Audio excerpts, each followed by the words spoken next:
What's up, guys? No video this week, but thought I'd give some quick updates.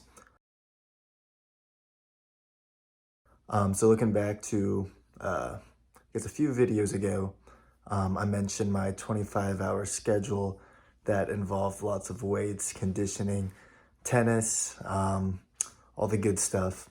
And I was loyal to it strictly for an entire month. I think I did a great job staying disciplined and following that. However, as a result, I may have worked the muscles a little bit too hard and got a few injuries. Those injuries have stayed for a while and haven't really, although they seemed minor, they seemed to just stick with me. They wouldn't go away. Um, so despite me feeling some injuries, I still kept playing through it, still tried to stick to the schedule exactly, and I don't think that was the best idea. I think the smartest thing I did was take a week off tennis and ease myself back into it this past week. So no, I did not continue with my strict 25-hour schedule, but I still kept playing tennis and I mixed in some pickleball. Yes, I said pickleball. You either love it or hate it. And I must say it was pretty darn fun and there's a lot of good competition out there. So no, I am not gonna quit tennis and play pickleball, but it may be something I do for fun on my off days. Who knows, maybe I'll go to a pro tournament or two and document that journey as well. That being said, I've been reflecting on my training a little bit and kind of came to the conclusion that I've been putting a little bit too much pressure on myself.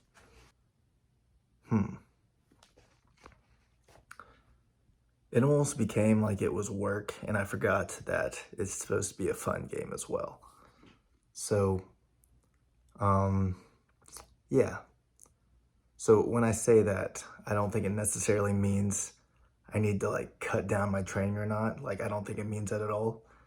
But I think I need to remind myself that everything I'm doing is fun as well. Like, it's a blessing to have this opportunity, be able to have the freedom in my schedule and also the financial freedom from my job to be able to chase this dream I've had from a young age.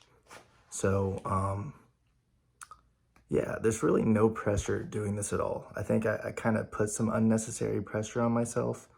Like a lot of times I'll go out to tournaments, play matches, and be like, oh, I have to win this. Like it's a life or death situation. Like if I lose, I'm a failure. But that's really not the case at all. One thing I kind of realized is that I really have nothing to lose. Honestly, every match is an opportunity. If I lose, like there's nothing really lost. But if I win, it just opens up so much more potential. So that's just kind of another perspective I gave myself and something I need to think about when I'm playing these matches. And now back to injuries. I remember in my last video, I asked a question to all of you guys on whether I should follow through with the Columbus Futures or not. And I think most people lean towards saying that, hey, it's more important that you recover these injuries instead of trying to rush a tournament and not even really be able to play to my full potential. And I agreed with that. So I followed the advice, didn't go over to the tournament, and I'm feeling pretty good. I want to knock on wood when I say that I feel pretty much injury free because last time I said that, the injuries came back double. So I'm still going to be cautious with what I do, but body's starting to feel pretty good. I'm excited. Can hit some forehands again. Not going to over test it. May try to make some serves in pretty soon, but yeah, really still gotta make sure I don't hurt anything again so we can go back and train fully. But I must say, I looked at the Columbus draw today and I actually would have been seeded in the qualifying draw. Who would have thought that? Just thinking back to like how much of a struggle it would be just to get into like the qualifying of one of these futures, how it almost seemed impossible to do that. In fact, even flying across like the country, just hoping to be like a last minute onside alternate just to play qualies and now I'm getting seated in quali, so it's like I'm supposed to be there. So that's kind of exciting. That's just like, I don't know. It's pretty cool. See a little number next to my mind. Would have been cool to see a little number next to my name playing in there. And in theory, if I had the same draw as the 13th seed, which is what I would have been if I played it, I think I would have had two very winnable matches.